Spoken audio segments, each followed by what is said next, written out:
All right, good afternoon. My name is Napoleon Bell, and I'm the Executive Director with the City of Columbus Community Relations Commission.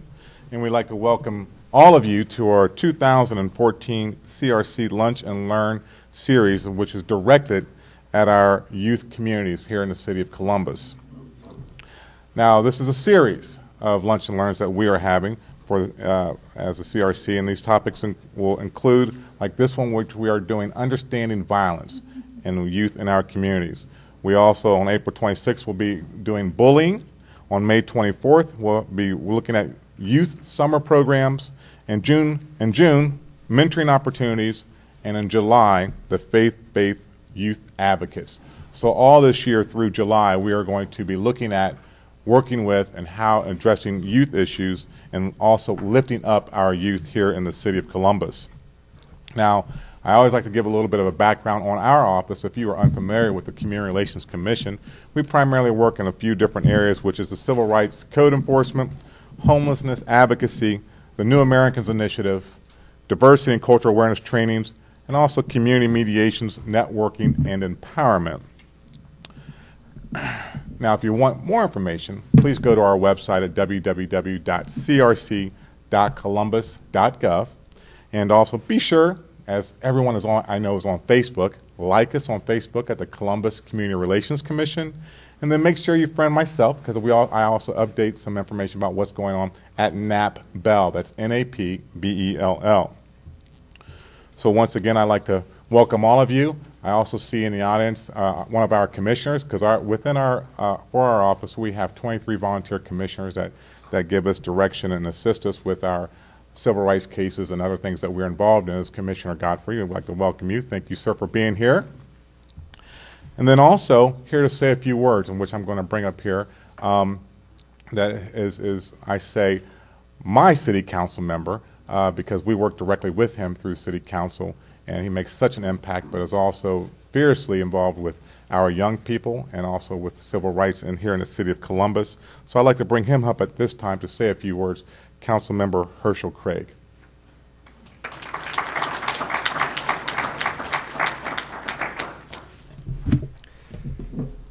Dr. Martin Luther King Jr. said this. He said, "We are all caught in an inescapable network of mutuality, a single garment of destiny. What affects one directly affects all indirectly." I'm here today for many reasons, but certainly because of Alex Reese, a young woman who stopped to move her car over a speed bump, and her spine was severed when a bullet struck her, a fight between two gangs. Since 1968, 1.3 million people have been killed through gun violence. And to understand that clearly, to put it into context, 7,800 classrooms could have been filled with children, with 2 children in each classroom and more. So today this discussion is so vitally important. I talked with the director, and let me first of all thank him. If you will join with me in giving a rousing applause to Director Bell this morning and his staff for all of their efforts. I need to do this because I was involved in a panel discussion regarding this issue, and our hope is, I'm living in an area right now in the city of Columbus. Like many of you, there are challenges. There is transition in the Linwood area. And there are nights when I come home, far too frequently, when there are gunshots. On the corner of the street last summer, 2 young men were engaged in gun violence. And next door to me, a young man was shot 4 times. And so it's a lot going on in our city. But it's more than that. What we're hoping for today is to really look at it as a complex issue. It is a multifaceted issue. And therefore, it's going to require from all of us a comprehensive, thoughtful approach as we seek to get to solutions. Because all children are our children, no matter where they are in this city. And so it's a quality of life issue for us. And if we're going to continue to be the great city that I know that we are, there's so many things that I am proud of in this city. So many firsts that we can claim in terms of our technology movement and in terms of our zoo is the #1 zoo. Our library system is the #1 library system in the nation. But this system we have to pay very close attention to, and I certainly thank the director and his staff for looking at this. Please let us do our work.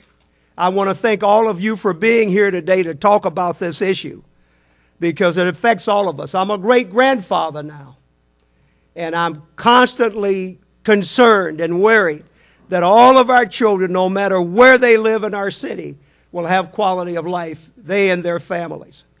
And so as I leave you today, all of your charge, our charge, is to make sure that our children have an opportunity to live and live out their purpose that God has given them. And so I'll just leave you with these words from Dr. Benjamin Elijah Mays. And it says this: I only have a minute, only 60 seconds in it forced upon me. Can't refuse it. Didn't seek it, didn't choose it, but it's up to me to use it. I must suffer if I lose it. Give account if I abuse it. Just a tiny little minute, but eternity is in it. We're going to give life to our young people, and we're going to start right where we are, doing all that we can to ensure that they have life and quality of life in our city. Thank you for being here today.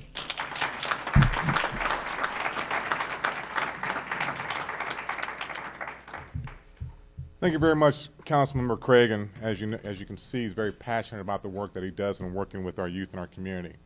So next I've asked to come up, and then after that we're going to introduce our panel and hear the discussion, is Deputy Chief Blackwell. And he's going to just speak briefly on the overview of here in the city of Columbus, violence and discuss the definition of what we see as violence. Chief Blackwell.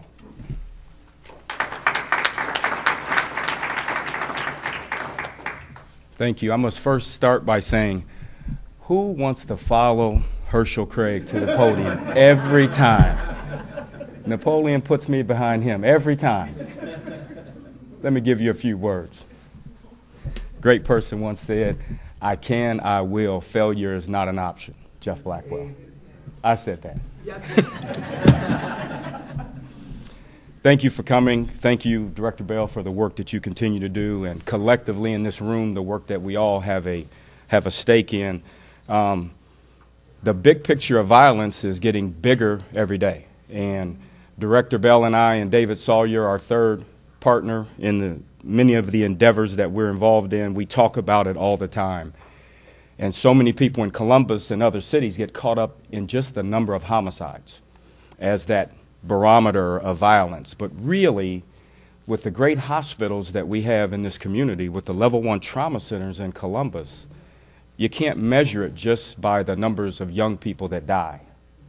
Because quite frankly, as a young officer in the mid-'80s, people that now live and are productive, we would have never even thought to call a medic for 25 years ago. But with the advances in trauma care and the things that these wonderful nurses and doctors can do now, people that are significantly injured are living. Now, they're impacted, their life is still impacted in a dramatic way, but they're living. And so that 90 number that we had last year in homicides, which was a little low from the year before, we had over 1,500 felonious assaults or aggravated assaults. And those were homicides where the bullet was off 1/8 of an inch, or a stabbing where the knife missed the aorta by 1/8 of an inch.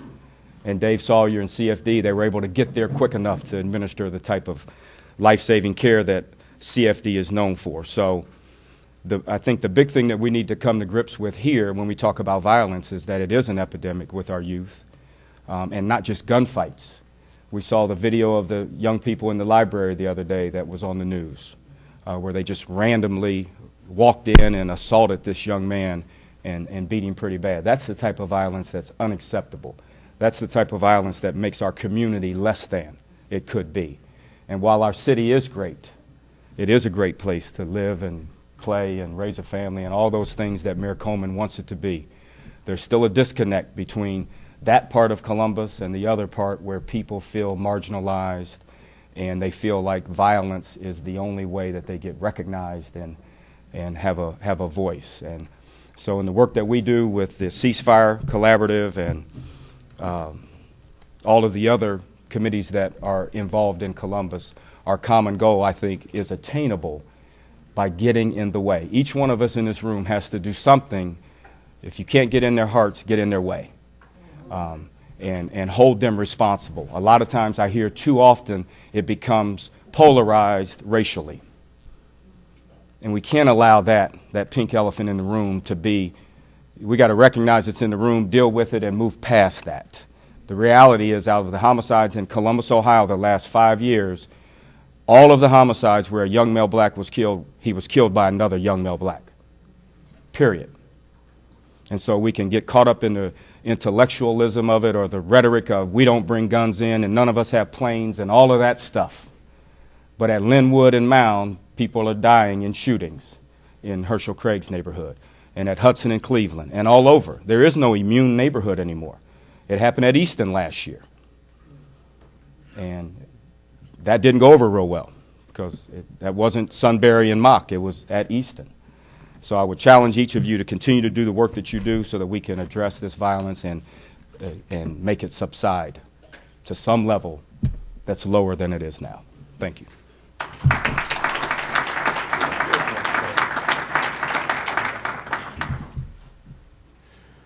Thank you so much there, Chief Blackwell.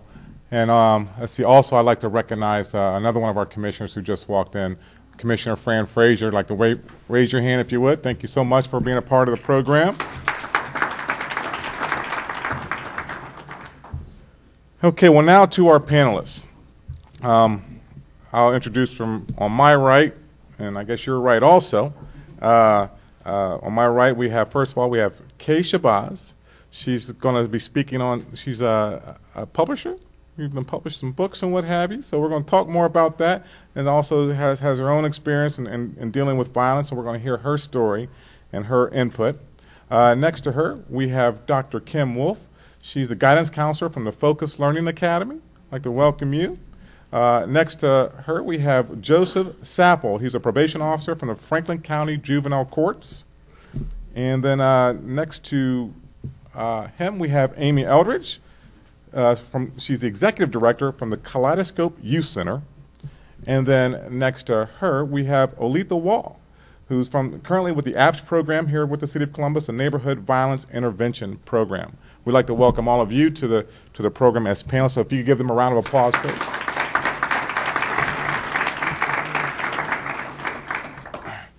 So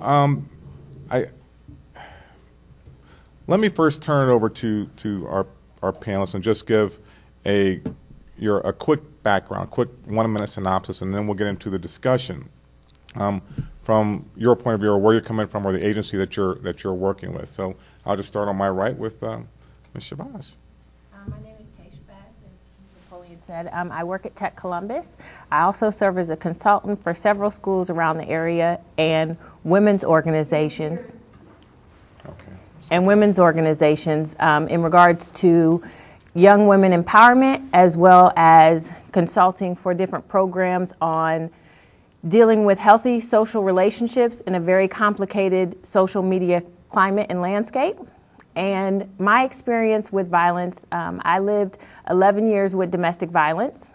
So I don't like to say victim of domestic violence, but really took a long, hard look at not just domestic violence in my perspective, but my responsibility and the responsibility of the community that I live in domestic violence and the perpetuating social system that we live in and how we deal with domestic violence.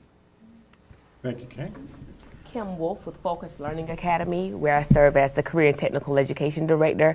I have a background in school counseling, and in my role, I do a lot of counseling with students, and I've been able to speak with students at all three of our locations about a lot of what they're dealing with, personal issues that often inspire them to live a life that is perceived as violent, and oftentimes they have rationales that we might not think are legitimate, but those reasons are theirs, and they're acting on those reasons. So oftentimes just being able to have discussions with those students has helped me to learn a lot about why young people do things that we find nonsensical, but to them it makes perfect sense. Yes, thank you. Next up, Joseph. Yeah, my name is Joe Saffold. I've been employed with Franklin County for the last 18 years. Started off in the detention center, worked with programs, see a lot of familiar faces here in the room of folks I've worked with over the years. Also had the opportunity to work for the APS program as well with the city of Columbus. Dealt with violence in my jobs, like I said, for the past 17, 18 years. As a probation officer, as a juvenile detention officer, and as a rec leader here in the city of Columbus. I'm Amy Eldridge. I am the Executive Director at Kaleidoscope Youth Center. I've been there a little over a year, but the center's been in existence since 1994. Started out as a hotline for youth in crisis that are lesbian, gay, bisexual, or transgendered or questioning. And we've had drop-in space, which creates a safe haven for it to abbreviate lesbian, gay, bisexual, transgendered, or questioning, LGBTQ youth. And I think one of the reasons we were invited to be here today links in with the risk factors that LGBTQ youth have in terms of violence perpetrated against them. And, you know, we also have additional need for supports in terms of healthy relationships and relationships that sometimes, you know, if they're secretive in terms of interpersonal risk or abuse, our youth don't always have some of the same places to go to provide support, to get support. Thank you. My name is Oletha Wall. I was born and raised here in Columbus, Ohio. I am the product of a two-parent home, had a mother and a father in the home. However, I chose, and that's something that I speak to all the young people that I interact with about choice. One of the people who's been instrumental in instilling that value in me is here today. I won't call her name. But I've made some choices that brought me to the place where I was a participant in violence on both sides. I've had some interactions with the Columbus Police Department that have not been positive, and I've had some interactions with my male African-American peer group that have not been positive, downright criminal. I've been incarcerated for the sale of cocaine, crack cocaine, for which I served 5 years. However, when I was released, well, I'm not even going to go there. Here's a good, quick story that I'll share. While I was incarcerated, I was in my cell doing push-ups. Had probably done 1,000 that day.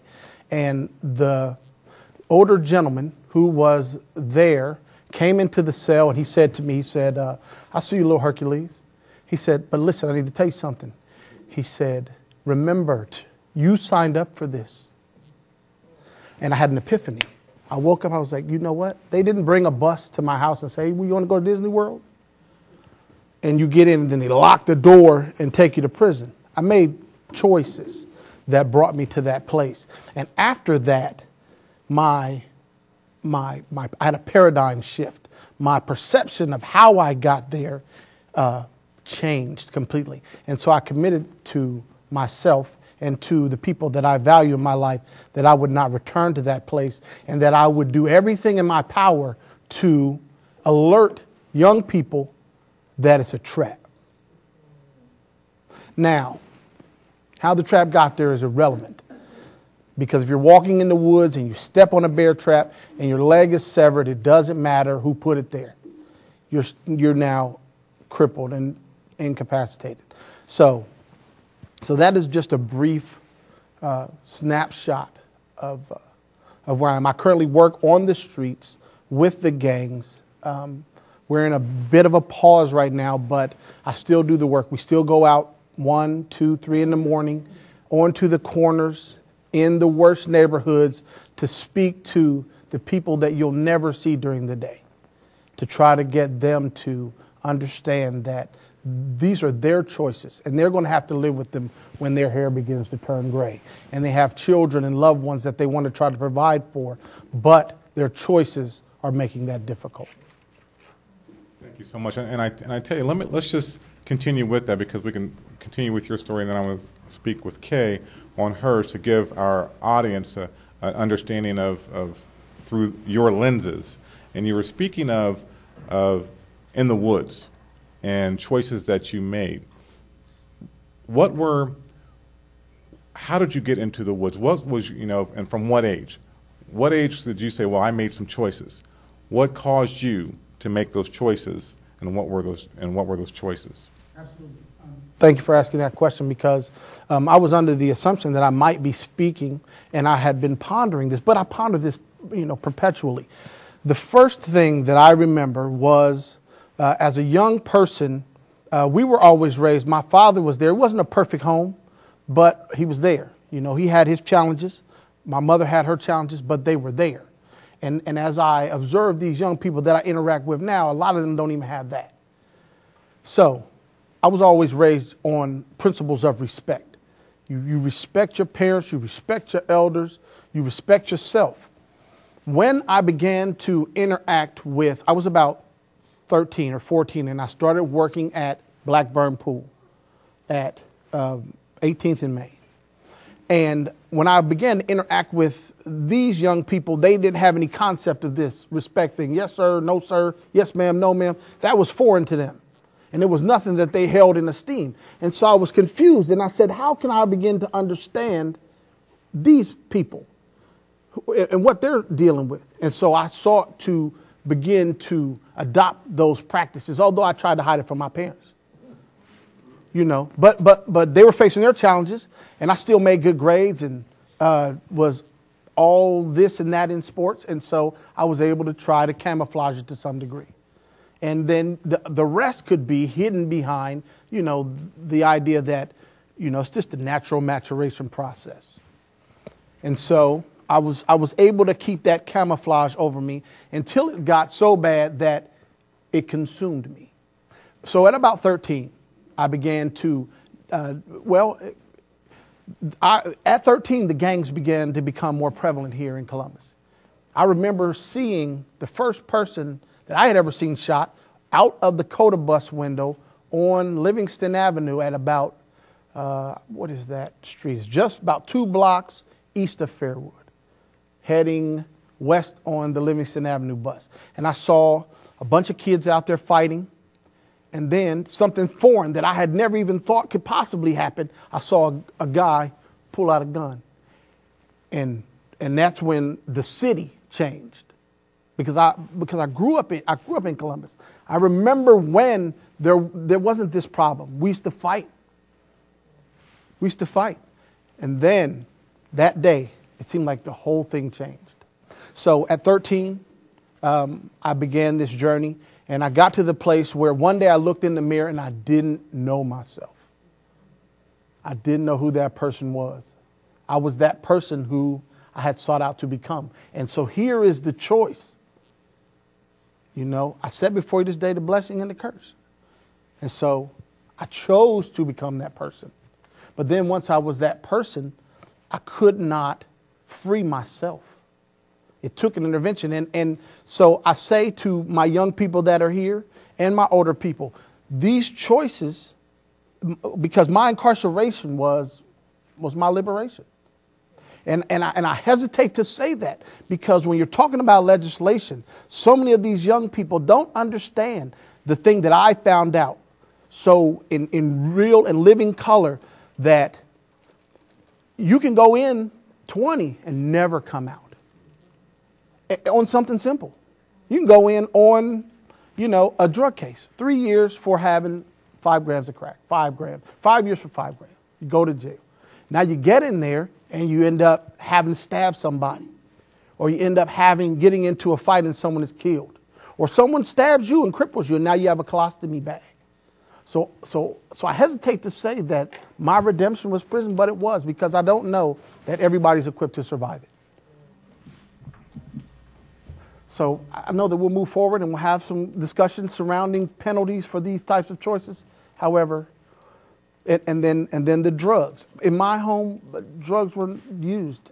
I thought it was normal. I thought that everybody smoked weed. And I know that sounds ridiculous, but growing up, when we would go to my mom and dad's door, knock on the door, and you could smell it coming out, and then, no disrespect to my brave men and women of law enforcement, but, you know, there were police that came to our house and got their kicking on in the basement playing cards with my dad. And so I thought it was normal. I didn't know that it was something that you weren't supposed to do. And so then when I was introduced to the larger society, it was like a baptism of fire. Okay, well, definite, very interesting and powerful story, and I want to hear more from you. But I want to change gears here a little bit and speak with Kay a little bit here, and you're going to tell your story from a little bit different perspective of what you have been through. Some of the things that Brother Oletha said in regards to normal. I grew up in Westerville, Ohio. My mother and father, I had a 2-parent home as well, but they were non-African American. And so on the track team, varsity, went to The Ohio State University, was a student athlete there, graduated at about 23 and opened up my own Caribbean restaurant. Had that restaurant for about 4 years. So in my early 20s was thinking that, you know, I'm very successful, had the great car, had the nice clothes, would, you know, go in the neighborhoods with my friends and, you know, do things like buy bottles of wine for people and things like that. So in the early 20s, I'm thinking, you know, this is a great lifestyle. However, you know, I ran into what at the time I would consider the right guy. And we got married, had a child, and the abuse started. And when we talk about normal, I didn't grow up in a family that, you know, my father was abusive towards my mother at all. I did grow up in a family where they yelled a lot. Sometimes you had to yell just to be heard. And in my grandparents, you know, I would go over and visit with my grandparents, and my grandma would say, "Baby, you don't need to talk so loud," you know. But that was how I grew up. So, you know, the yelling was kind of normal, but you know, the violence was not. It wasn't something that I grew up with. However, when I talked about looking at my own responsibilities, when you get into certain situations, you don't always realize them until you're in them. Relationships with friends, you don't always realize, and then you wake up and you're here. And so when I looked at not just the abuse, but in how it started or how I got there, I wasn't, on the outside, I appeared to be okay, but on the inside, I was bleeding.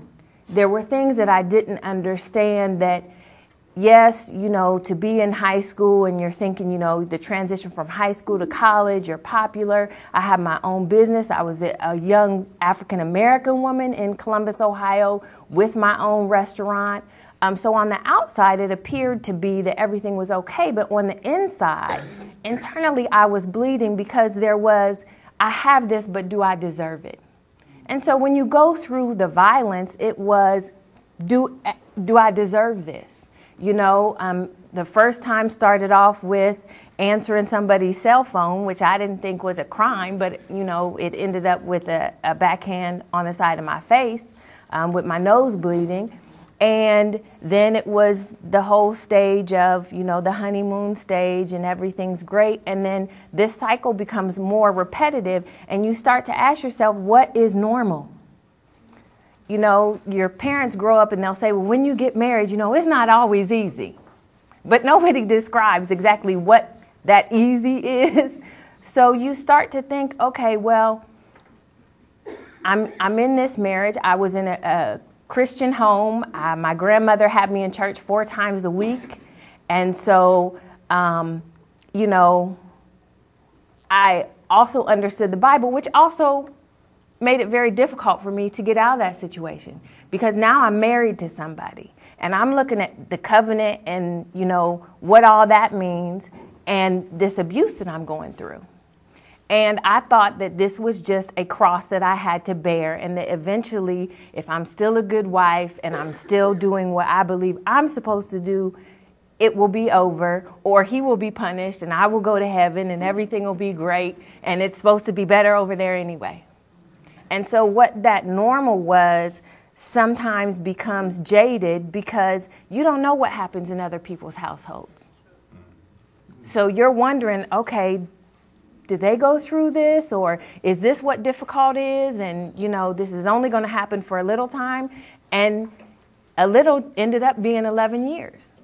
And the truth of the matter is that if not for, and when I say it, it seems sad, if not for what I thought I was doing in keeping my household together with 2 parents, if not for my son, now looking at me with tears in his eyes and literally trying to kill his father because he was protecting me, I might have still been in the cycle. But it was for, you know, as Brother Oletha said, I had to see something different, and I had to see where I was not going to allow this to be a cycle, that actually I said, you know what, I can't do this anymore. And this is not normal.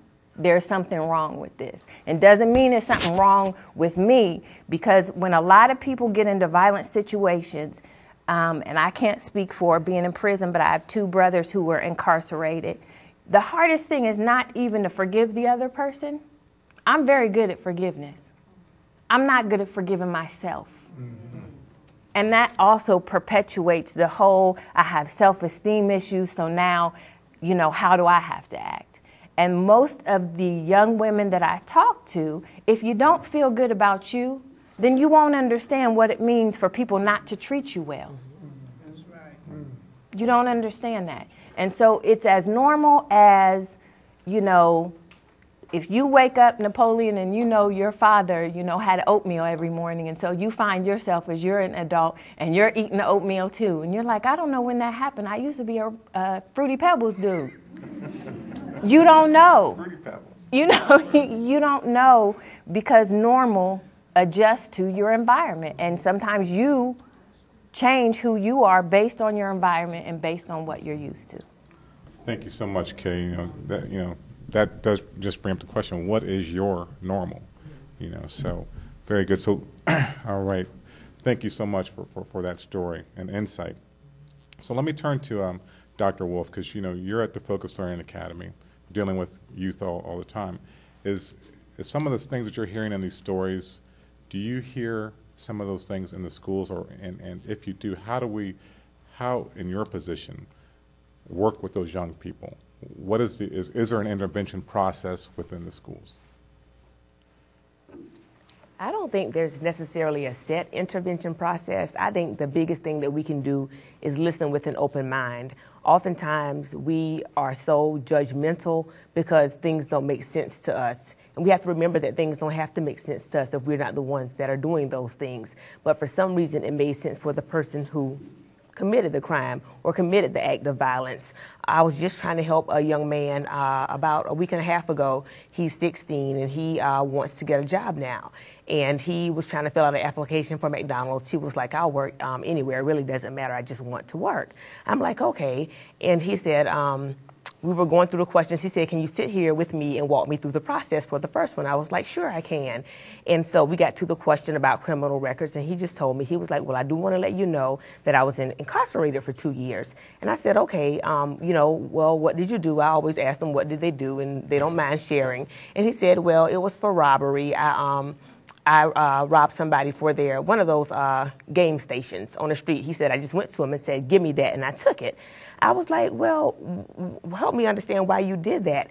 He was like, well, I just felt like I wanted it, and it was something that I did. And he said, that's why I want a job now, because I won't have to do those kinds of things anymore. So I said, okay, and we just talked. And I wanted to know from him, how was taking that game station helping you out monetarily? And of course, he didn't have a response. He didn't think about that. It wasn't like he was going to go sell it and make, a few bucks, and that was going to help him pay a bill or do whatever. But in his mind, he felt like he wasn't working, and somehow taking that game station was going to help him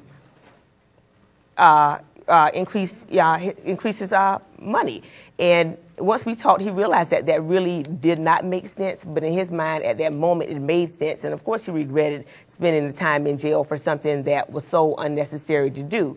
And I think oftentimes just listening to what our youth have to say with an open mind and just talking them to the process, not saying, well, you shouldn't have done that. And oftentimes we kind of stay clear of asking people why they do certain things because we believe they don't have an answer. They do have an answer. The answer might not be as logical as we would like for it to be, but it's their answer. And I think it's our responsibility to help them walk from wherever their current thinking is or was to what makes more sense, so that hopefully they don't repeat those same types of decisions that help them end up in situations that are very unfortunate. So for me, I don't know that there is a model program that we can implement that's just going to save students or deter them from doing things that could end them in our legal system, in ways that they wouldn't want to be involved. But what I do know is that we all have listening ears in our demeanor, our body language, the way that we respond to them makes the world of difference. And I think oftentimes we have resources that we are skeptical about offering to our young people because we don't know if they'll make the same mistake again. Well, our employers don't know we'll make, the same mistakes again, or they don't know if we haven't made certain mistakes that we won't do them in the future, but somebody's taking a chance on us. Oftentimes, if we know that a student has legal issues, we might not want to be a reference for that student, but I'll be a reference for any student that I know, as long as I've had conversations with them, and I'm honest with employers, and I'll say, this is the level that I know this student at, but I have confidence that, they could do well. And I just think oftentimes our judgments really hinder young people because we don't want to put ourselves out there for them because of our reputation or what people might think of us. But I think it's so worth trying to help them get on the right track and trying to help them to pursue positive avenues so that they aren't reflecting back to their old lifestyles of doing things that are going to end them in situations that are less than fortunate. So just remembering to be open-minded, to listen to what they have to say, to not say, oh, well, that was stupid, what you did, even if you feel that way, because obviously it wasn't stupid to them if they chose to make whatever decision that they chose. And sometimes they might not be thinking. Sometimes they might be under the influence of something when they make the decision that they make, and then when they sober up or come off of that influence, then they would have wished that they had made a different decision. So just knowing that they have people that they can go and speak with open and honestly, who are not going to just come back at them kind of in a retaliation type of way, oh, this didn't make sense. They already know it didn't make sense. They're trying to get help at the point that they're speaking with you. And also being willing to share our own personal testimonies, like people have done here today. Oftentimes when we are in environments where we can influence young people, we pretend that we don't like the gangster music, the rap music, that we don't do certain things, that we don't like certain movies, that we don't participate in certain lifestyles, that we don't partake of any types of drugs or illegal substances. And that's not always true for all of us. And although I know there's a fine line regarding what you can share with certain people in certain settings, I think that when adults are comfortable being really honest and sharing their testimonies with young people, that helps as well, because they look and they just assume, okay, everything has been fine for you. You really haven't had any obstacles to overcome. And that's not true for, I would say, at least 60 or 70% of us. But when we get to the point of being very comfortable in sharing, we can probably help a lot of our young people not make the same mistakes that we did. So my biggest thing is not being so judgmental and being really open with young people to try to help them to live the life that they were created to live. Yeah, very good point. I mean, I heard you, don't judge the young people. We've got to also listen, give them a chance. That's what I'm hearing. And most of all, being honest with them. So often, we judge or talk to our kids about something that we know we did in the past, but we act like we didn't do it until they're old enough to understand. Yes. Then we tell them, well, I didn't actually do this. But Okay, so thank you for those words. Well, let me turn to Joseph Saffold, because you deal with some of our young people and older people that have been incarcerated and been and going through issues. What are you seeing? Because you have close contact with them. What their issues were, or their stories, and then also some of the challenges that they're dealing with now. Okay, thanks. Pretty much what everybody on the panel said, it boils down to choices that these kids make. And like Brother Wall said, 13 years old seems to be a magic number these days. A lot younger than that sometimes. A lot of times, once I have contact with the kids, they're in the middle of the legal system. So they've already, it's a negative connotation already attached to being on probation.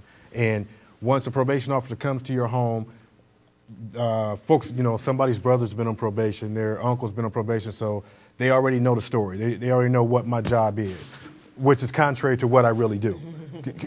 What my job as a probation officer is to keep you at home, operating as normally as possible, doing the things that you should be doing anyway, with just a few added rules. Oh, sorry, nothing major. The things I see, like the choices. Normal. What is normal? The kids I work with, when I started, I worked in the short north. So I had a young lady. I would take her to a violence prevention group, or drive her. Actually, I was working with Project 2000 with Ms. Robinson over here. I would take this young lady home at night because they would have to catch the bus from the program. And I remember the group that night was about a safe place. She lived on 4th and 8th. In the short north. I would kind of leave the car running as she jumped out, taking her home. So I remember just sitting in on a group, and it was, what is a safe place for you? And this young lady, I believe she was 15, she was at my bedroom. And as I'm driving, I can picture, I visualize her bedroom. And it's right under the store, the corner store that still sits there on that corner. But her building has since been torn down. And I remember her window was right across from the store. I'm like, I know where your window is. Well, how do you feel safe in your bedroom? She was like, I can't sleep unless I hear gunshots. She said, if I don't hear sirens or gunshots, that means something's going on. If it's quiet, then something's going on. But gunshots and sirens is normal for her. So we have to look at and examine what normal is for the population that we work with.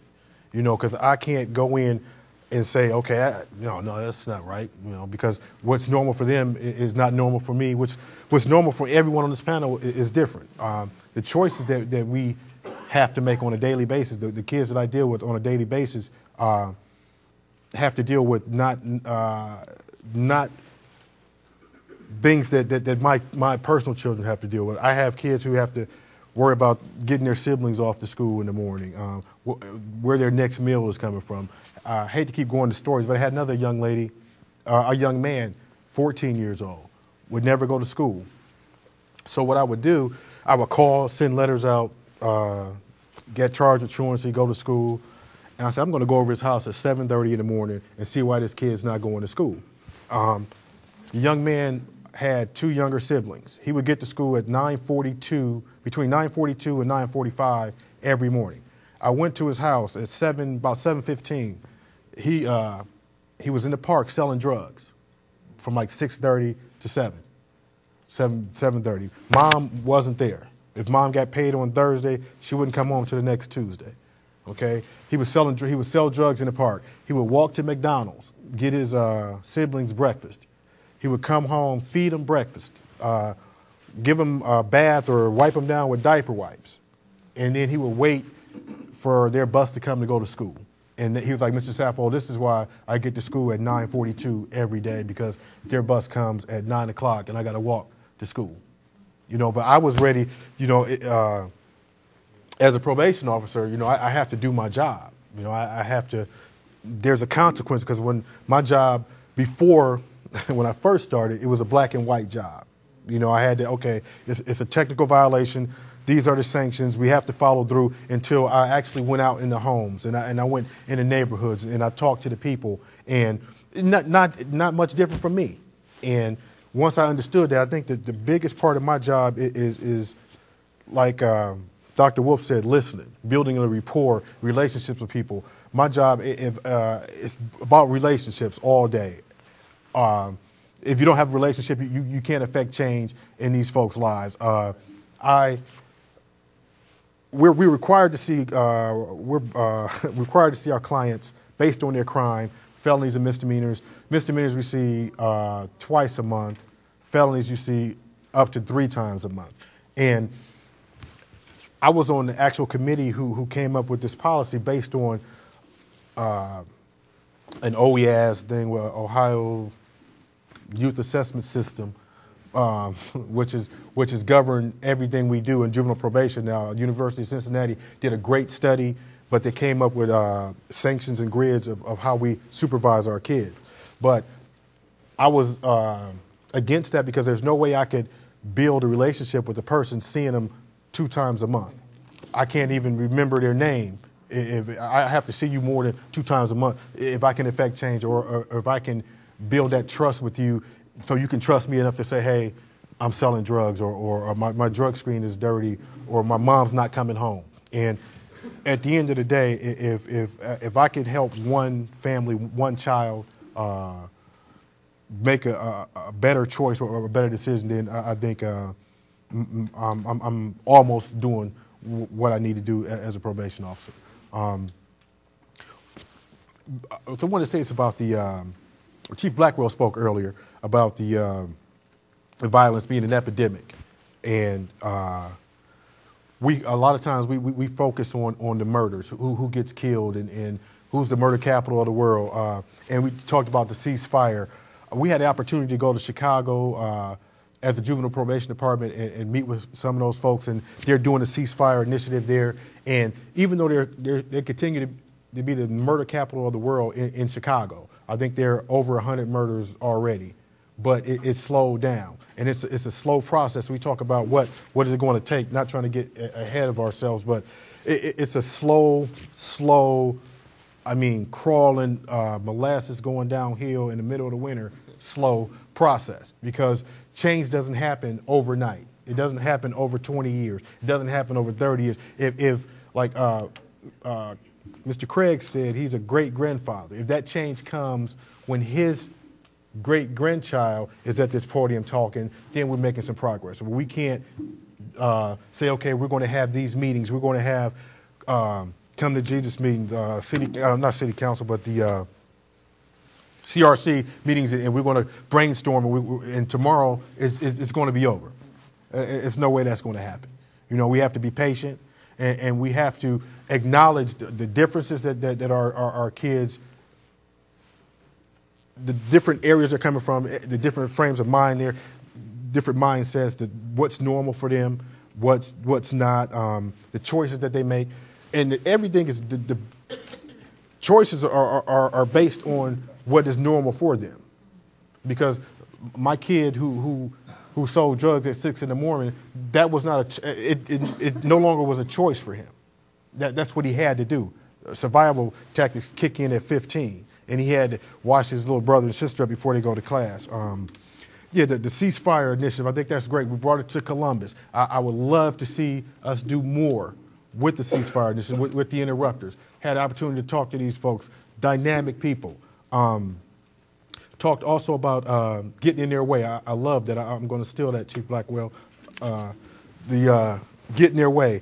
The DMC, I wanted to touch that, the disproportionate minority contact, when we talked about the black-on-black crime, and most of the black kids that have been murdered were murdered by black kids. Yeah, that is true.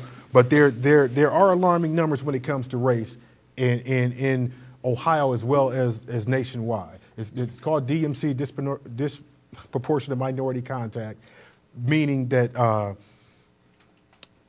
a black teenage male is more likely to have contact with law enforcement than his counterparts. I also kind of did studies on this DMC, not making excuses for the police or whatever. If you go in the short north, you probably, or Elaine, you probably get more arrests than you would if you hang out in New Albany. You know, you probably run into more stuff out over there. I had a kid, Walnut Springs Middle School in Westerville. Another kid at Champion Middle School. The exact same charge. The student at Walnut Springs happened to be a white student. He had a gun in the playground, pointed at another student and said, "I'm going to kill you." Okay? He was arrested, charged with mishandling of a firearm, which is a misdemeanor. And he went to JDC, or detention center, and he was released within 2 hours. He was then placed on misdemeanor probation for mishandling of a firearm because his attorney was, a high-powered attorney, had, the firing pin wasn't working in the gun. He said that, well, the gun wasn't operable. Didn't even deal with the fact that he had a gun on school grounds. So misdemeanor probation, mishandling of a firearm. Another kid at Champion Middle School, he got caught with a gun in his locker. He told a buddy who told a buddy, and finally the principal found out that there was a gun in his locker. He was charged with felony 2, CCW, in a school zone. He went to detention center. He stayed there 97 days. Black student. Stayed there 97 days. He didn't have the gun on him, on his person. He could have lied and said, "Hey, I don't know how I got my locker, but yeah, it's my gun." He took the rap. 97 days in JDC, the detention center. After that, they put him in a program we used to have in Franklin County called the Court Assessment Program, which is a 30-day program with intense counseling and wraparound services once they got released. So he did the 97 days, then did a 30-day program after that 97 days. After that, he was on felony probation for 2 years. He was ordered to do drug and alcohol treatment, anger management, all this other stuff. His white counterpart was ordered to do community service. I think it was 25 hours of community service. So although they, I'm not making any excuses or blaming anyone for how things are being done, but I did have to mention that is an issue, and this is nothing that I read, that I saw, or someone told me. This is documented. I saw these 2 cases, and unfortunately, both those kids end up being going on and being incarcerated as adults. The Champion student is out now. The Walnut Springs student ended up being a career drug addict, and I believe he's incarcerated now. And this happened probably 15, 16 years ago. So you really point out, a couple things there, but also just disparate treatment, when it comes to the consequences. And so, we've got to also look at that as one of the things, and how do we deal with young people who have gotten involved in an issue, and what are what are good consequences for that, or what's good punishment in states? Some people look at our school systems. Should we expel? Should we do out of school suspensions? Is that good for our young people to expel them out of school? These are all things to really look at and drill down on. But before I keep going on, I'm going to want to turn to Director Eldridge and with the Kaleidoscope Youth Center.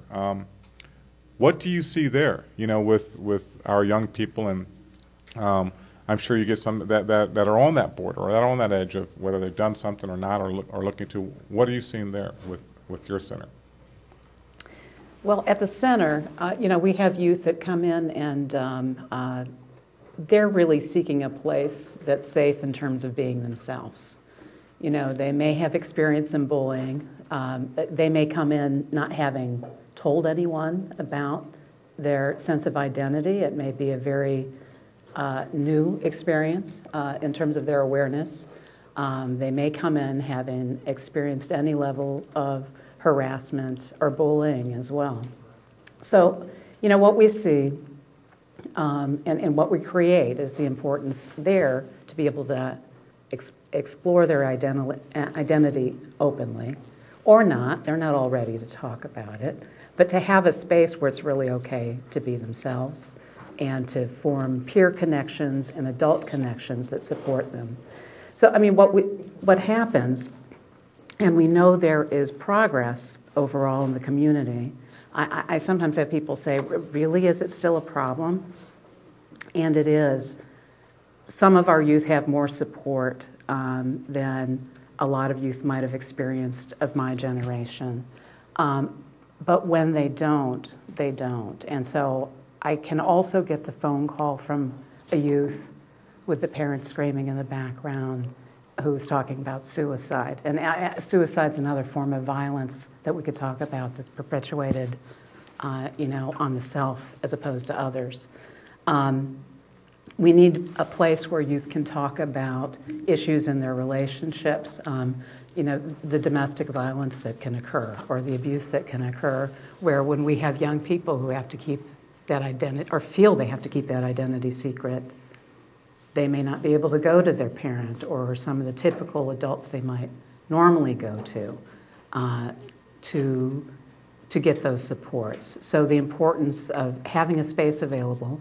Also, we have representatives from Bravo here, so that have a crisis line and additional supports for youth and adults who might be experiencing violence. And we also talk about bullying, and we do work in schools.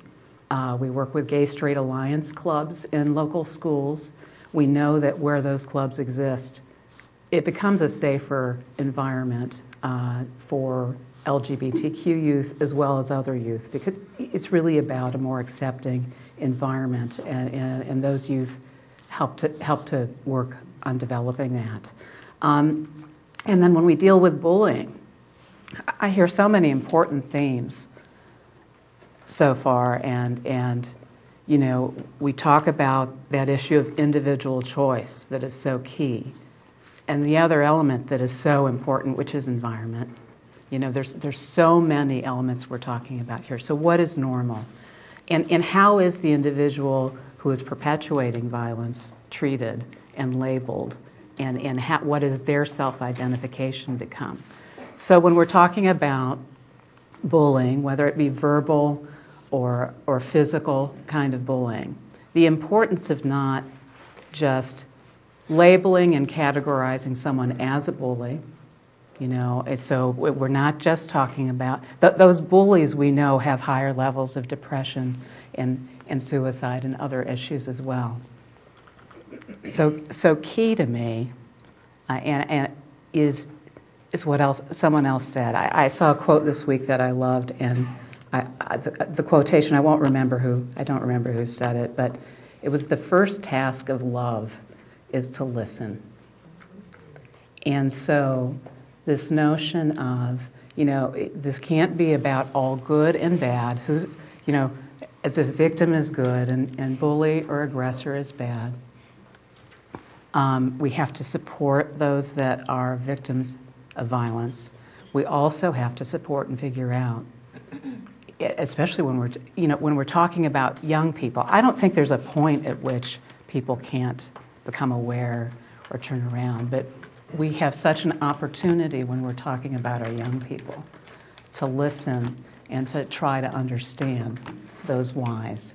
And that doesn't mean to excuse, but so the conversation about LGBTQ youth is typically in terms of victimization, because they are at such higher risk of victimization, and because the key pillars of support in their lives often are or feel removed from them. So where they may be getting family rejection from their religious community, rejection from their peers, rejection from school teachers or administrators. But the more key supports we can put in place, and one of the reasons Kaleidoscope is here, is to try to help them develop more supports, more developmental assets. We also know that in terms of, I think no one's used the terms school or cradle to prison pipeline, but the labeling is a piece of that. But that pipeline that so disproportionately affects minority youth and youth of color it also disproportionately impacts LGBTQ youth, who are disproportionately in the juvenile justice system, who are disproportionately suspended. I think we have a 2010 study that was put out in a Journal of Pediatrics. But we're also lacking the data. We need more data on this. So we've got youth that are way too often rejected and kicked out of their homes, without key supports, more likely to be homeless, where we have up to 40% of homeless youth being LGBTQ. They are much more likely to be victims of violence and to get involved in illegal survival activities. So, I'm moved by the breadth of what we're dealing with.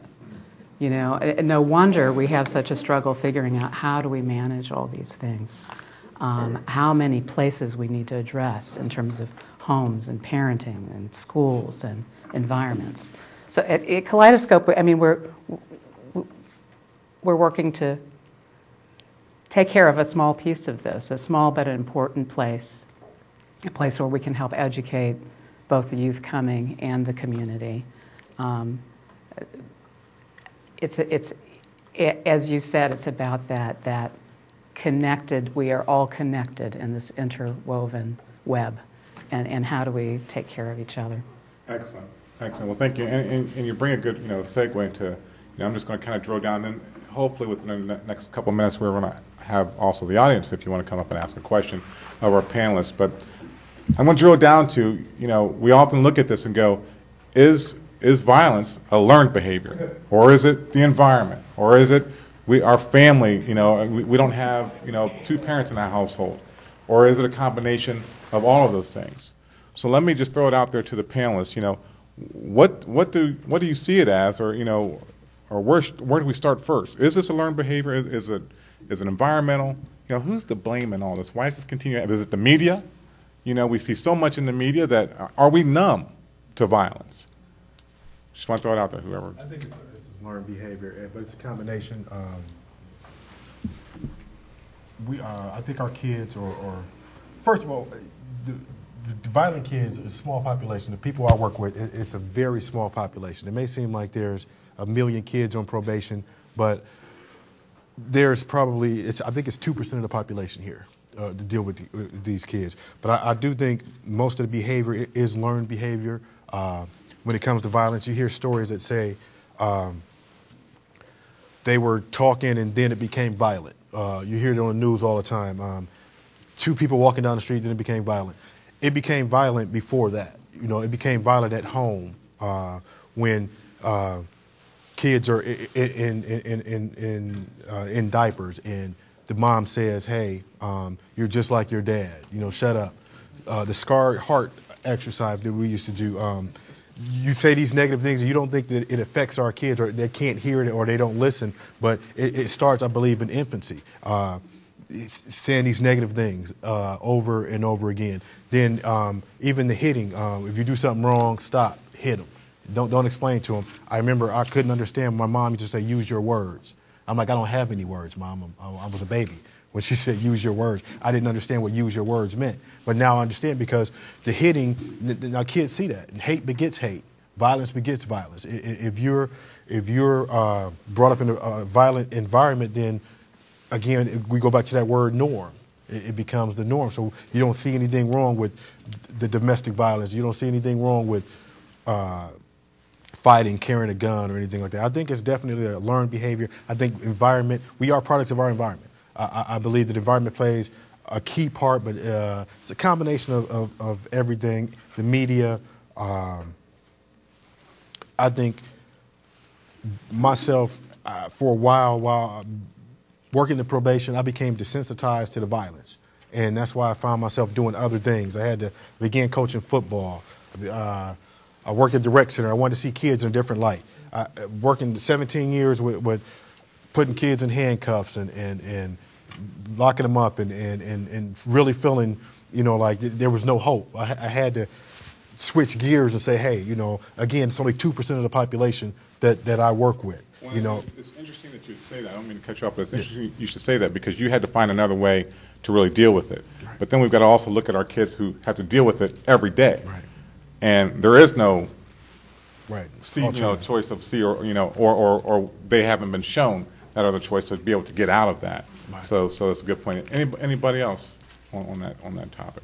I just want to point out that in regards to media, I don't think music or television or video games is any more numbing than the local news, where we hear this stuff perpetuated every evening, than our local newspaper, where we see it perpetuated every day. We rarely see the happy stories. You know, so in regards to numbing, I don't believe that it's any more or less. And I don't believe it's any more or less. How many of us, our neighborhoods aren't the same. How many of us live in neighborhoods where you go from the car straight in the house, you don't talk to your neighbors? Or if you live in a house that has an attached garage, you go straight in the garage, you don't see your neighbors, and go into the house. So that whole village, it takes the community, we don't have that anymore. The people who are here today, obviously there's a reason why they're here and they care. But I believe that, you know, there is still hope. If there's a 9-year-old girl who can decide based on her own decision that, hey, you know what? I heard about this charity and I'm going to forgo my birthday presents and I'm going to ask people, instead of giving me presents, give money to this charity. And she's 9. And that's what she decides to do, is the same child who's 9, who sees guns in the house, who picks a gun from under the bed, doesn't really know because, you know, you give him guns to play with, or he sees animated shows, which are not Bugs Bunny and Looney Tunes anymore, and decides, you know what, I want to figure out how this works, and ends up shooting his brother. You know, it is, you know, environment. I do believe it is learned. Kids become desensitized, but you also have to look at yourself. When we look at African Americans and, you know, young black brothers shooting other black brothers, they don't value themselves. And what they see in that other person, they see no value in. And so it's not, you know, that is numbing to them. So I believe that, you know, there is hope. I believe it's a slow process, but I also believe that we have the technology and the tools more than we've ever had before. And that process is going to be an uphill battle, but it's not necessarily have to be the needle. We can move the needle every day. You know, we just have to pay attention, and we have to stop being, even the people who care have to stop being so numb. You know, when Chris Brown and Rihanna, the whole thing, all over every news station you could ever think of, all over the social media, which, you know, our kids pay attention to. But nobody stopped, even though that was an issue, and there was a victim and there was somebody who abused, nobody ever stopped to say, this young man used to speak out against domestic violence. His mother was abused. But at the time when he spoke out about it, nobody pulled him aside and said, have you healed from that? And then next thing he knows, he finds himself in the same situation. And that's what it took for me to understand, I don't want my child to be one of those children, because the thought for him scares him to death that I don't want to be that. And I'm scared that it's going to be one of those things that's just going to trigger. I'm not going to be able to control it. I'm not going to know it until I find myself in this situation. And that terrified me. Thank you. Anybody else? Learned behavior, environmental. Who's to blame for this, and how do we? We'll get to you. Just. I do believe that violence is a learned behavior. I think that every person has some type of violent component to him or her.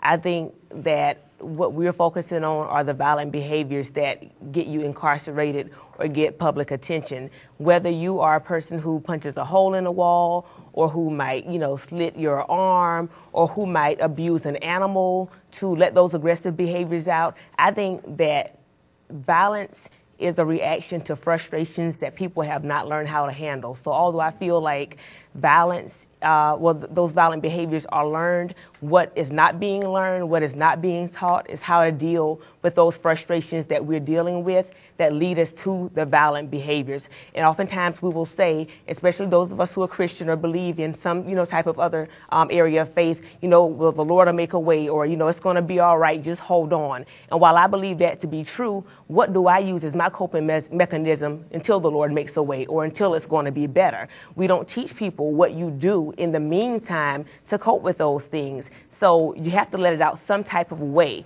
I think the majority of us don't just know, okay, well, maybe you can meditate. You might have heard about it, but how do you start meditating? What do I do to meditate? What does that really mean? Or that you may go to some kind of type of counseling session, or that maybe even a walk, just some fresh air will do it for you. We don't really teach people how to cope and how to deal with those frustrations, so we don't turn violent or let out aggressive behaviors that might end us up in a situation that's less than favorable. So although it's learned, other things can be learned as well, such as ways to cope and deal with, as opposed to ending up doing something that you'll end up regretting. Great points, very great points. And while we've got about 15 minutes, so if you do want to ask questions, if you'd come up over here and kind of line up and keep your questions to about 2 minutes or less, that would be great. So if you do have some questions, begin to line up, and then we will get your questions answered by our panelists. Yes, sir. I want to make a point. We have to look at our materialism. We have become so materialistic as a society that human life, or life of any kind or any type, has become insignificant. It so much so that a young man who's selling drugs in the park from 6:30 in the morning to 7:30 in the morning to buy McDonald's is unnoticed by the affluent people who live in the Short North. If you've ever been through the Short North, then you know that these are not all dilapidated project buildings. There are affluent people with high gates and stone architecture living in that community. But because of our relentless pursuit for things, we begin to lose sight of each other. And so to piggyback on what Sister Kay said, we are to blame. There are two groups of people that I blame most. I blame all of us in this room, because if we turn off the TV and sit on our front porch or invite a person, if you have a neighborhood that is out of control, invite some friends over, have a night out on your porch for as long as you can afford it. Be out there, engage these young people. And here's a good point. The first night that we were out on Whittier and Carpenter, my partner Ty Lane and I were walking. It was 2 o'clock in the morning, and there were a group of young men that we were preparing to engage. I knew one of them, and so as I approached, they looked and they said, "Oh." I said, "Yeah, it's me." They said to me, "Man, you are lucky. We were just about to start shooting at you. If we had known that was you, we was about to start shooting at you." But wait, it gets better. So once we begin talking to them, after we engage for a while, they say to us, "Man, we never see any older men out here on what you're on." And that thing stuck in my head like an Apache tomahawk. It's still sticking there, although you cannot see it. We never see any men out here doing what you're doing. The men that we see are out here for prostitutes. They want dope. They winos. But nobody ever comes out here and says to me, "Man, I care about what's going to happen to you.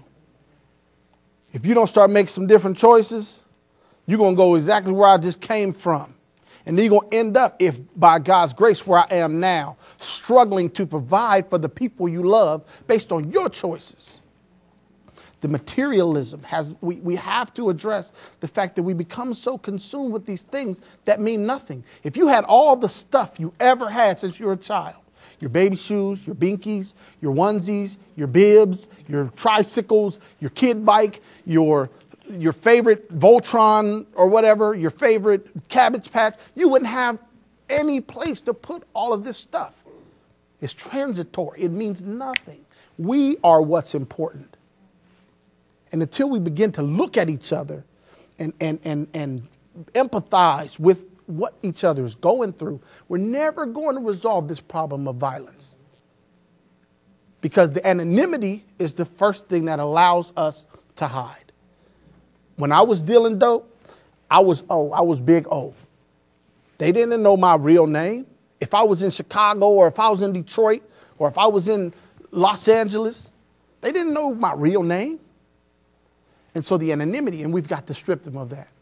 Each of us is responsible for beginning to strip them of that. But then we also have to look at the fact that no one can teach me or this gentleman how to be an African-American male. And the longer we continue to disproportionately penalize African-American males and keep them out of the home, then we'll never have anyone who can explain this turmoil that is the African-American male, because I'm white on the inside. And I don't even like to use that term, because it's warfare against a person when you're speaking English. All the synonyms that go with white are pure and holy and righteous. And all the things that go with black are destitute and depraved. But on the inside, me and you are the same. We went to the same schools. We grew up on the same cartoons. We ate the same Wheaties. But on the outside, when I try to come and say, hey, it's me, they go, no, it's not, no. Go away with that. And then when we realize that in the courtroom and it impacts us for our lives, we have to have somebody to define that and to help us navigate that process that is moving into that next phase of being an African-American male, that despite this, you can still be productive. So we can't keep locking these brothers up. There's got to be a way. Very, very good points. Very good points. Thank you for that. Now we're going to get to our questions from the audience. So we want to keep it to about a minute, if you could, so that we can get through our long line. I know there's one. Yes, I do. So again, come on up to the microphone. I had two key words, and Brother O actually brought up one of them. One is multi-generational, because we are looking at a lack of supervision on so many levels, and it tends to be economic. And those are the two key words that I wanted to bring out, because many of these children are modeling, they are seeing models in their house. And when I was working with your gig, we had a 9-year-old who was out stealing to feed his family. And then I heard him say to Harvey, who asked him, have you stopped stealing? He said, I'm trying, and it hit me. They're getting a high off of that behavior. So I just like to address both of those, the multi-generational, the supervision, and the economics of how we're doing in this culture. You're in my time. Are there any answers? You're good? Okay. Trying to dominate the time, isn't he? You know, the breadth, you brought up a good phrase there, the breadth of this all and the depth, too. Go ahead, Alita. I'm sorry, Chief Blackburn. Go ahead, bro. In respect to your office, No. you know what I mean. But I have a vision that would allow these incarcerated individuals who have demonstrated their ability to be peaceful to become teachers. Because who better to tell a gangbanger but Tukey Williams? Who better to tell a gangbanger than Sean Stevenson? He is now your gym teacher, because this is your last chance. We want you to be educated, but here is what we need to do. We have got to begin to re-engage these individuals. This is the multi-generational component that's missing, and we're seeing the fallout daily in our streets. So I have a vision that we begin to have some of these inmates that are being mass incarcerated. They have to be held accountable for their crimes, as we all do, all our choices. But we've got to re-engage them so that they can begin to teach these kids and show them a glimpse of what your future will be. This is not a game. When they slam that door, it changes. So, yeah, I think part of that is as a society, as institutions, as school, whatever, we need to stop criminalizing the behavior. Because nowadays, that what I see dealing with our kids is that every kid looks alike. They dress alike. The good kids sag, the bad kids sag, the 3.0 students sag, the murder. Everyone dresses alike. Everyone wants to look like Lil Wayne. So I think if we get back to dealing with the behavior and not how one person looks, it's a difference between being delinquent delinquent and being a criminal. You know, we don't deal with the behavior enough. I just don't think, as a society, as even at probation, schools, we say, okay, he's sagging, he's got to go there. I have a kid got suspended for level 3 sagging. I'm like, level 3 sagging? I mean, what is level 3? What happened to level 1 and level 2? Now, if this kid is sagging and has a gun in school, or he's sagging and he's beating someone up, okay, deal with that. But not just because he's sagging. And I think once we get away from criminalizing everything about these kids, then we can move on and make a difference. Thank you. Yeah. Okay. That's a great point. There's a person I listen to that calls that being symbolic assailants, and that's how a lot of people in the criminal justice system view youth, urban youth. Right. In fact, they interviewed a group of kids for this book, and all the white kids would say that when they have a black friend with them, they're sure to be encountered by the police. But if they are by themselves, all day long they can do what they want to do.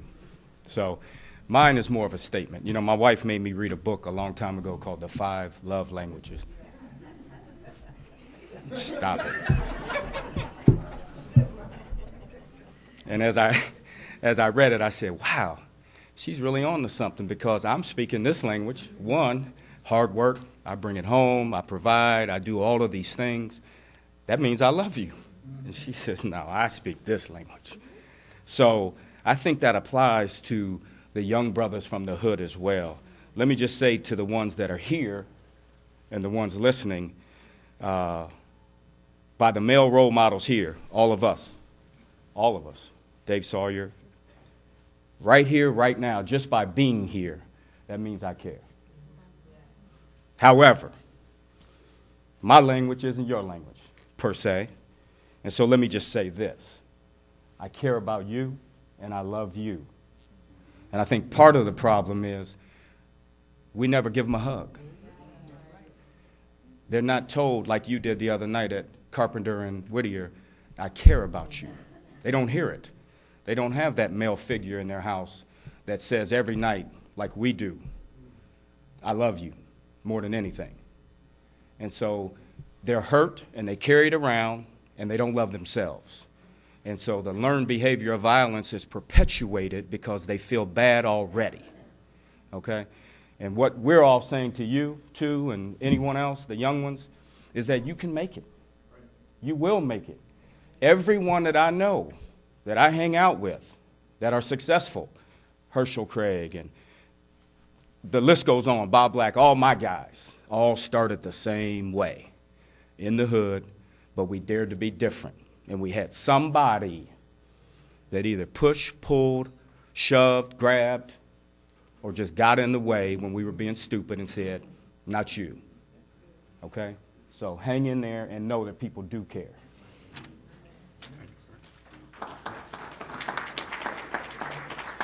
Hey, can I say one thing real quick on the heels of that? I don't want to leave out the young ladies in here. Because what happens is we often focus on our males, and that's something we're seeing on the streets, is that the young women sometimes are the wildest ones. They'll shoot you faster than a dude will, because whatever's going on in her life. And so I want to say to my young sisters, we care about y'all too in a healthy and wholesome way. Thank you. Yeah, I wanted to just add something what y'all saying. I mean, like, for most people, it all started at home. Like, if you raised, like you said, if you got your mom and your dad in the house, most kids ain't got their mom, or they probably got their dad, and got their mom and ain't got their dad. But, I mean, like, if your mama, like, if you come home with, you got spinning or something, and she be like, all right, just go sit down. And then you be like, oh, you got spinning, I can go sit down. And then you come home with the same, like another kid come home, and it's like, man, I got spinning. She go get her belt and whoop him. Some people ain't had it. Like me personally, I ain't had it. I ain't had no father tell me nothing. I ain't had my mom, she didn't with me. So as I got older, like 13, 12, 13, 14, I was like, I ain't really got to listen to mom. She, you know what I'm saying? And like certain things she was doing, like she'd go pay the bills and stuff, but after she paid the bills, she wouldn't have enough money, you know what I'm saying, to give me what I want or give my little brother what he wants. So, and we ain't had no father in the house, so it was like me being older, I had to go and do certain things that put stuff on my shoe, die, sell drugs, or whatever the case may be, and get it like that. And like you said, like you right there at the end, when you said like you came through the hood on Whittier and you just talk to them like 1 o'clock in the morning. It's people that do that, but like you got the big homie in the hood, like they be driving around in 745 with the Escalade. He'd come tell you, like, man, what you doing out here, man? You ain't doing nothing. But then you take that like, oh, he coming to talk to me. I want to be like him. Like if you were like, if it was more people like you in the hood that came like, man, what you doing out here? You don't need to be out here. Like, what you talking about? And then if I go ride with you, and then you show me a whole different side of life than what he's showing me. But there's not enough of us. That's my plea. You guys can do it too. You got to go out and just say hi. Take 5 people if you feel more comfortable. 10 people, 20 people, and talk to them because they want to know that somebody cares. And he said he's going out for stuff. Here's this materialism that we're instilling in our children again. Because you see everybody. Yeah. Okay. Hey, I want to get your number before you leave. All right, and like when you see other people that like me coming up, I ain't really like, you know what I'm saying? Like I said, mom, she really couldn't do like, she did like pay the bills and stuff, kept roof over right here, but for our material stuff, like you were saying, like we ain't really had it. And I seen other people that had it, so, and I watch videos, I watch movies, so I want it. I can't. I'm gonna give you a book before I leave here too. I got a book called. Well, we'll talk. Okay. You know, Well- I'd like to say something about materialism as well, because I think that's the kind of thing that sometimes can fill a hole. And so it's not just about, do I need this stuff, but what in someone's life, makes their life feel worth living? Do they have some sense of purpose? Are they engaged in meaningful activities? So, I mean, maybe the gangs can provide a kind of family and a support and a purpose. And where else are we providing these things? It's one of the reasons we have. Why do we want kids involved in athletics or arts or after-school programs, things like that? That we want them engaged in things that are meaningful to them. And that's very true. And I heard a very good point also that he made was for someone to show him something else.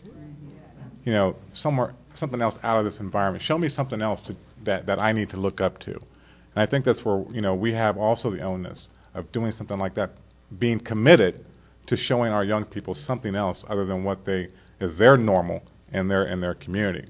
So I don't know what that is, whether it's, just, getting them together and taking them somewhere, out of state, because, when we talk about this, many of our young people that are dealing with these issues in their community haven't been outside of their community.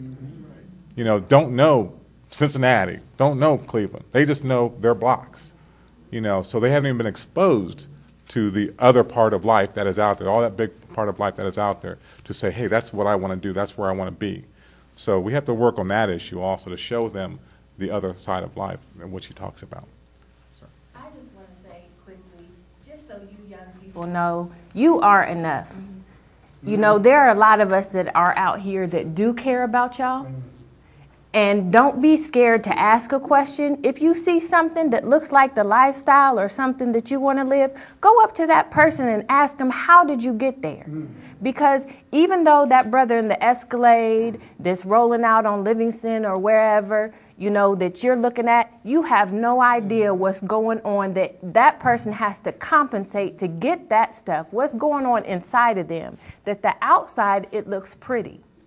But what they're dealing with on the inside, they're never going to have enough courage to tell you. And that's what you don't see. So know that you are enough and know that it is possible. I understand materialism, but I had 2 kids, 2 boys, young African-American men, that I brought back to Columbus, Ohio with $8 in my pocket, with no talk of child support or anything like that because their father is somewhere overseas. It is possible. It is possible. You have to be patient, but you also have to not be scared to reach out to anybody that you see. And yeah, they might be intimidated, but the fact that you have enough courage to ask them, you're enough.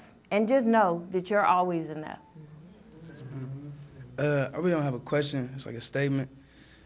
First off, I just want to say, change is possible. I've been, like what he had said, I didn't have no father in my home. I had a mother. She was a very hard-working woman, and she was gone third shift. She worked third shift. So during the day she was sleeping, catching up on her rest. So I turned to the negative. I turned to the people that I thought was doing good, and seeing them doing violent things, and that's how I felt. I was trying to be a predator and not a prey. And where I come from the west side of Columbus in South Park Apartments. So I wanted to be the predator and not the prey. And so I was so focused on getting fast money that I wasn't thinking about the consequences, and I wasn't thinking about like how I treated women or nothing like that, because it wasn't nothing to me to call a woman out her name or do anything like that. But now I have a daughter that's 3 years old, and God blessed me with a woman. And now I look at it like this is my opportunity to change and to stay focused. I got bonded over when I was 16 and tried as an adult and sent to prison. So Focus Learning Academy, like, they helped me out. Like Mr. Godfrey, Dr. Wolf, like, I know them as people I could come and talk to and help get an understanding of myself, because I could express myself with them more than I can to somebody I call my friend, because they're still out there doing the old them, and now I'm trying to change, and it's hard for me to go talk to them like that. So all I'm saying is, like, change is possible. It's possible for anybody to change. My brother passed away in 2011. I thought that was the end of me, and I was just going to give up on life. Got tattoos on my face, everything, and now it's a regret that I feel deep down inside, because I want to have a good job one day. I want to provide for my family, and I want my family to look at me as a positive person and a positive influence. But violence was all I knew growing up, and I was so addicted to making fast money and being violent. That was all I knew, and I thought that I'll never be here. This is an honor for me to be here talking to everybody and being able to come here. It's an honor, because this is an opportunity I thought I'd never have. And now that I got it, I just want to take advantage of my life. Hopefully I graduate May 31st, and I want to go to college and become a social worker, because I know where young men come from. I know the environment people come from, and I can explain to them. And I'm not just going to be there just for the check. I'm going to be there so I can help get an understanding of where I went wrong when I was young, and help them get an understanding of where I came from, and let them know that change is possible for anything.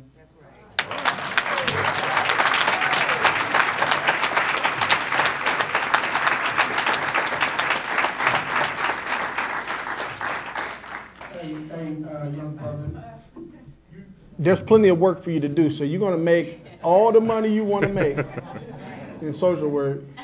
Just be an owner and not a worker.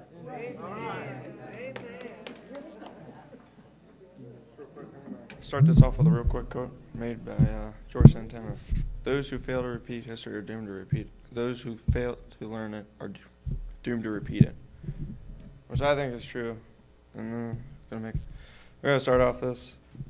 I've watched the movie Gridiron Gang. I don't know if anybody's seen that, but the story starts off with gang violence and children that are like 19.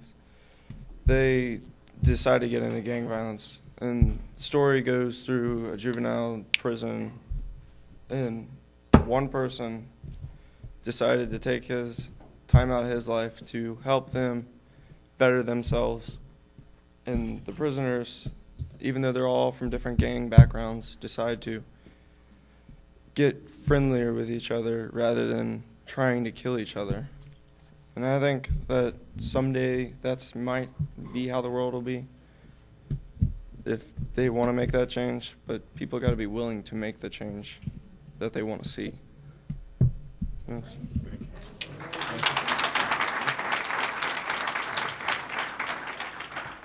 I think we have some great leaders coming up here, big time. Speaking of leader, sir, your name? Appreciate you, man.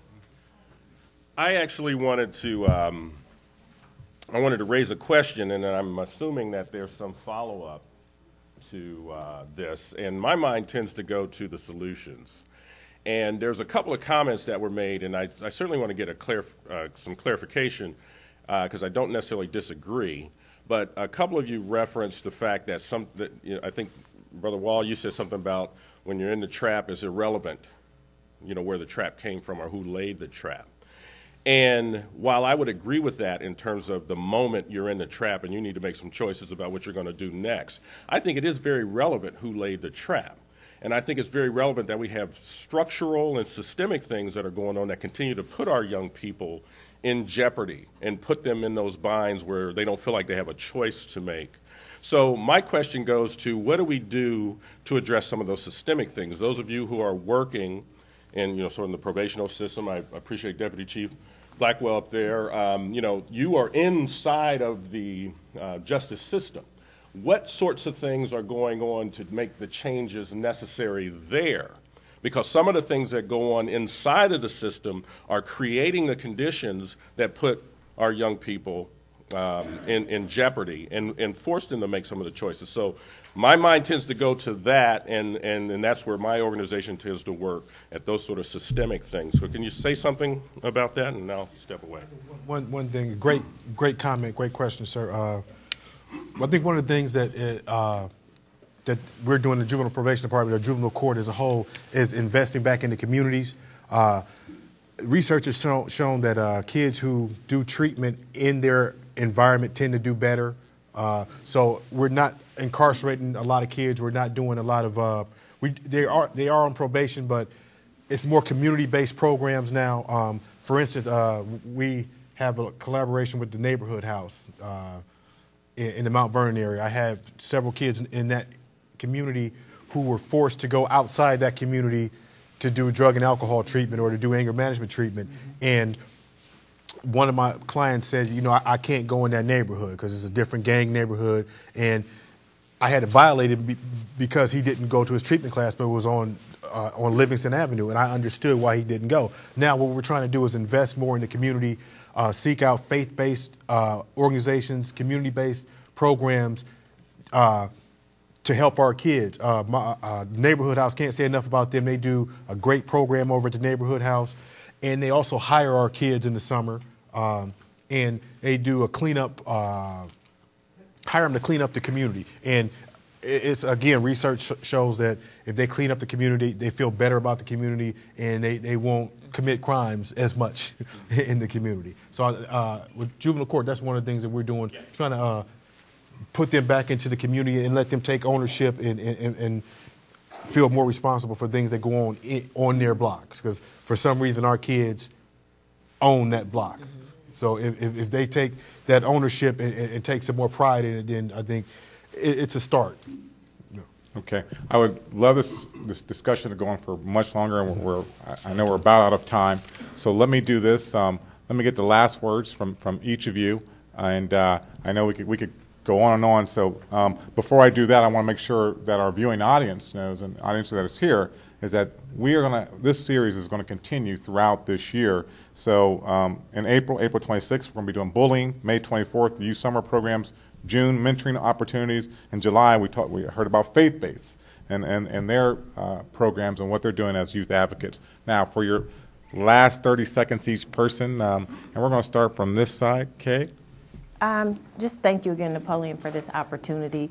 Again, want to point out to the youth that are here, it's beautiful to see change, and we need to see more of that instead of the opposite. So I am going to challenge those people who are in local media to feature stories like that rather than people who look like you young men who might be killing people or shooting people. So I'm hoping those that are in the room who can try to make that happen will make that happen. Well, and let me say, CTV, Channel 3, always has positive stories. All right. As a matter of fact, we're starting a new youth component too. So tune in to Channel 3 for the youth component of what we're doing. And also we're going to start something on Channel 25 also to highlight positive youth doing great things in our community. My final remark is just to challenge everyone to assist others. If you know the reason that people are engaging in violent behaviors, if they're selling drugs because they need some clothes, offer to buy them some clothes. We say materialism, but everybody needs shoes. You might not need Jordans, but you need a pair of shoes and you want a nice quality pair. That's where bullying comes from oftentimes, when you can't have something decent to wear and you're being picked on, and of course you're going to retaliate.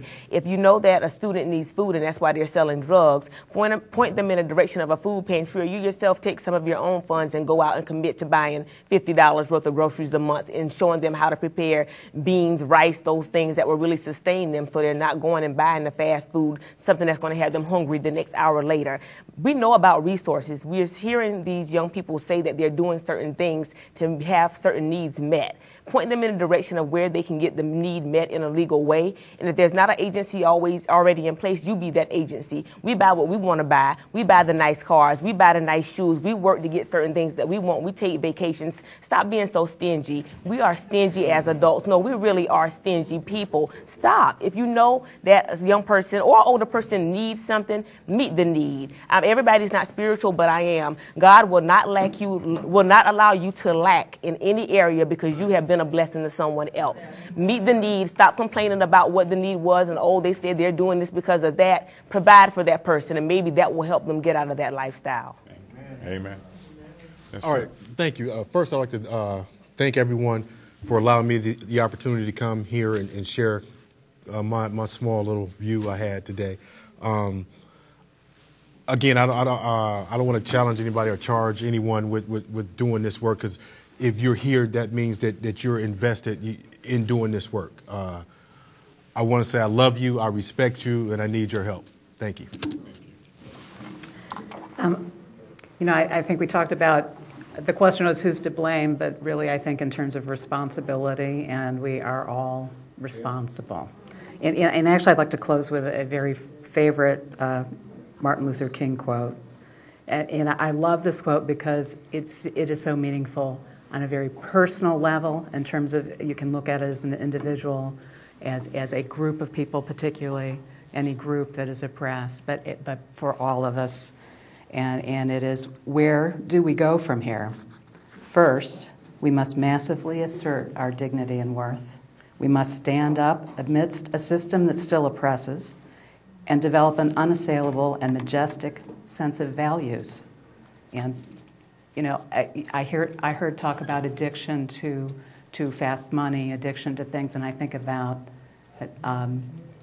actual addiction and recovery from addiction. And people, when they're addicted to a drug or substance and perhaps fast money, they lose a sense of their values. They may have come in without their sense of values, but even if they had it, they lose touch with those and veer away from those values and experience a lot of shame about that. And so part of the recovery process is so much about those values.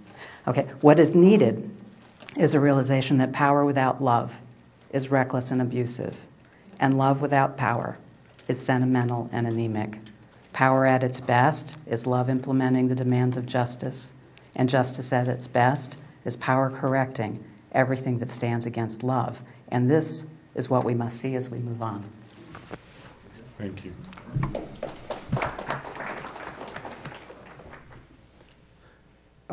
I just believe that until we're willing to have a realistic conversation about how humanity is being turned into a commodity, that everything stems around the generation of profit, then we're never going to, well, I'm not saying we're never going to, Lord forgive me. This road is going to continue to be difficult until we are willing to look at the fact that whether you be of European descent or of African descent or Hindu or whatever, that you are looked at by the multinational conglomerates as a commodity. And so if they have to get their profit from you through incarceration, that's fine. Or if they have to get their profits from you through participation, that also works. But until we start to look at the fact that we have been turned into commodities, there's no way we're going to be able to really address these disparities, disproportionate contact with African-American male contact in the legal system, these extraordinary sentences that they give one person based on his ethnicity and geography. We have to look at it. But then it all goes back to our the fact that we've been consumed with our things. Thank you so much. Round of applause for our panelists.